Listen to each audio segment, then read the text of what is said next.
নমস্কার বন্ধুরা, স্বাগত তোমাদের প্রিয় চ্যানেল বাংলার জব অ্যান্ড জিকে হবে। বহু প্রতীক্ষিত ডব্লিউবি এসএসসি গ্রুপ সি এবং ডি এর এক্সাম ডেট অফিসিয়ালভাবে প্রকাশিত হয়ে গেছে। আগামী 1 তারিখ এবং 8 তারিখ মার্চের পরীক্ষা হবে। তো বন্ধুরা, তোমরা মক টেস্ট দাও বেশি করে এবং রিভিশন করো। তো আজ আমরা হাজির হয়েছি 34তম প্র্যাকটিস সেট নিয়ে তোমাদের কাছে।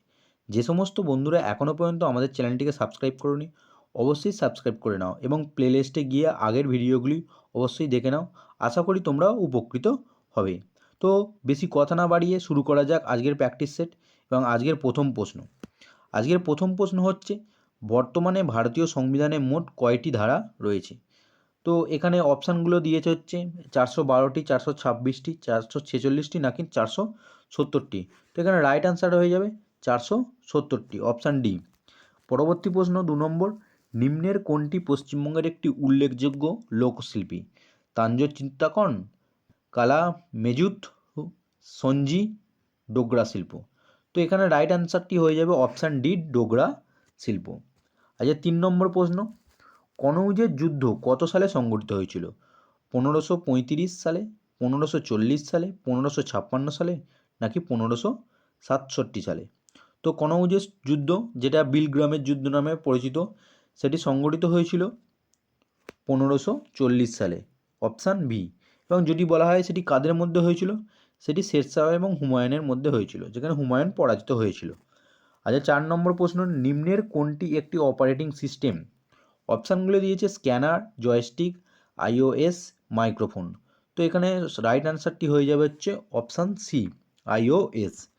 আজকের 5 নম্বর প্রশ্ন, ভারতে কয়টি রাজ্যে বিধান পরিষদ রয়েছে? 3টি রাজ্যে, 4টি রাজ্যে, 5টি রাজ্যে নাকি 6টি রাজ্যে?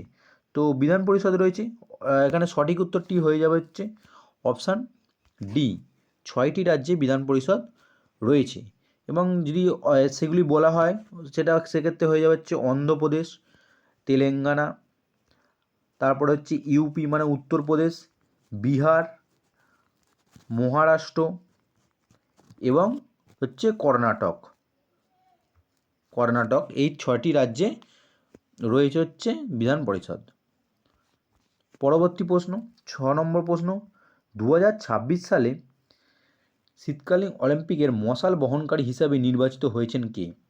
পিভি সিন্ধু, অভিনব বিন্দ্রা, মেরি কম নাকি নীরজ চোপড়া?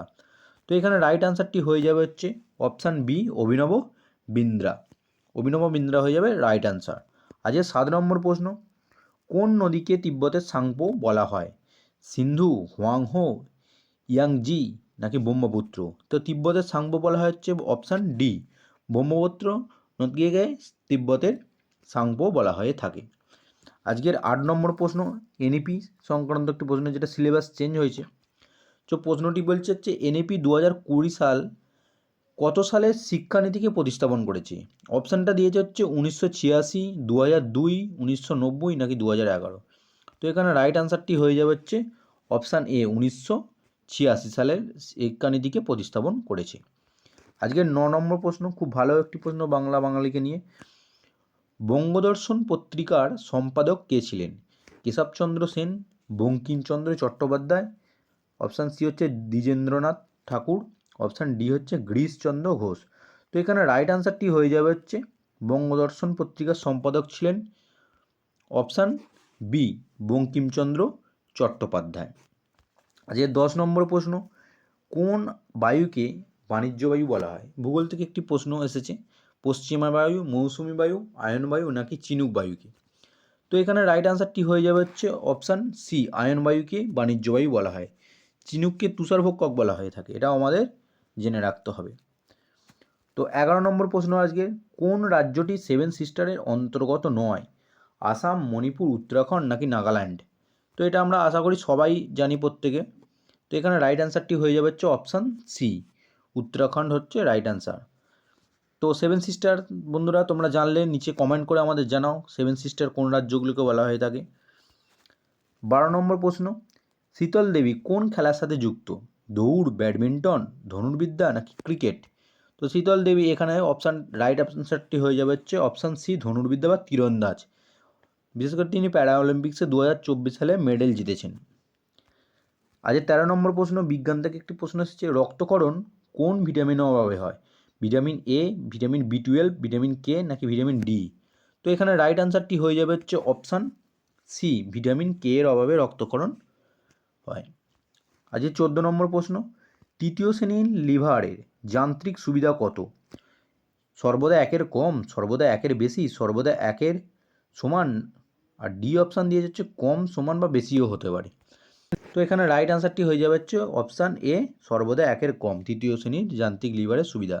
তৃতীয় শ্রেণীর যান্ত্রিক লিভারের যদি উদাহরণ বলা হয়, এক্সাম্পল বলা হয়ে থাকে, সেক্ষেত্রে মানুষের হাত, আমাদের যে বাহু, চিমটি, মাছ ধরার ছিপ, এইসব উদাহরণ হতে পারে। আচ্ছা 15 নম্বর প্রশ্ন, দাবা খেলার উৎপত্তি কোন দেশে? খুব ভালো প্রশ্ন একটি। তো ভারত, ইংল্যান্ড, ইরান নাকি আমেরিকা? তো এখানে রাইট আনসারটি হয়ে যাবে অপশান এ, ভারত।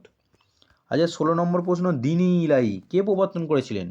শেরশাহ, হুমায়ুন, আকবর নাকি ঔরঙ্গজেব? একটু খুবই সহজ প্রশ্ন নিতে আসে, তো আমরা সকলেই জানি অপশান সি হয়ে যাবে রাইট আনসার, আকবর হয়ে যাবে রাইট আনসার। আচ্ছা 17 নম্বর প্রশ্ন, পশ্চিমবঙ্গের কোন জেলায় উষ্ণ প্রস্রবণ দেখা যায়? খুব ভালো প্রশ্ন একটি, পশ্চিমবঙ্গ থেকে এসছে, বিভিন্ন পরীক্ষা আসে। বাঁকুড়া, বীরভূম, পূর্ব মেদিনীপুর নাকি পূর্ব বর্ধমান?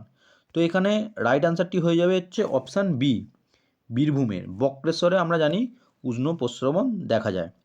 আজ 18 নম্বর প্রশ্ন, বিশ্বের একমাত্র ভাসমান জাতীয় উদ্যান কোনটি? অপশানগুলো দিয়েছে হচ্ছে Keibul Lamjao national park, option B দিয়েছে হচ্ছে Keoladeo national park, option C Jim Corbett national park, option D Periyar national park. তো একমাত্র ভাসমান জাতীয় উদ্যান বলেছে, সেক্ষেত্রে অপশান এ হয়ে যাবে right answer, Keibul Lamjao national park, যেটি হচ্ছে মণিপুরে অবস্থিত। মণিপুর রাজ্যে অবস্থিত হচ্ছে বিশ্বের একমাত্র ভাসমান জাতীয় উদ্যান মণিপুর, এটা আমাদের মনে রাখতে হবে।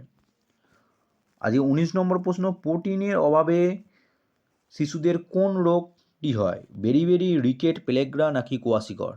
তো বিজ্ঞান থেকে একটি প্রশ্ন এসেছে, সেক্ষেত্রে রাইট আনসারটি হয়ে যাবে বন্ধুরা হচ্ছে অপশান ডি, কোয়াশিকর হয়ে যাবে রাইট আনসার। আজকের 20 নম্বর প্রশ্ন, বাজাদা সাধারণত কোন অঞ্চলে দেখা যায়? মরুভূমি অঞ্চলে, পার্বত্য অঞ্চলে, মালভূমি অঞ্চলে নাকি নদীর তীরবর্তী অঞ্চলে? তো এখানে রাইট আনসারটি হয়ে যাবে হচ্ছে অপশান এ, মরুভূমি অঞ্চলে বাজাদা দেখা যায়। তো বন্ধুরা তোমরা কিন্তু আমাদের টেলিগ্রাম চ্যানেলে যুক্ত হয়ে যাও, কারণ টেলিগ্রাম চ্যানেলে আমাদের বিভিন্ন ধরনের জেলাভিত্তিক চাকরির খবর দিয়ে থাকি এবং ছোট বড় যে কোনো চাকরির আপডেট আপনাদের এই টেলিগ্রাম চ্যানেলে পেয়ে যাবে। অবশ্যই যুক্ত হয়ে যাও। আর যে সমস্ত বন্ধুরা এখনও পর্যন্ত সাবস্ক্রাইব করে নাও, অবশ্যই সাবস্ক্রাইব করে নাও।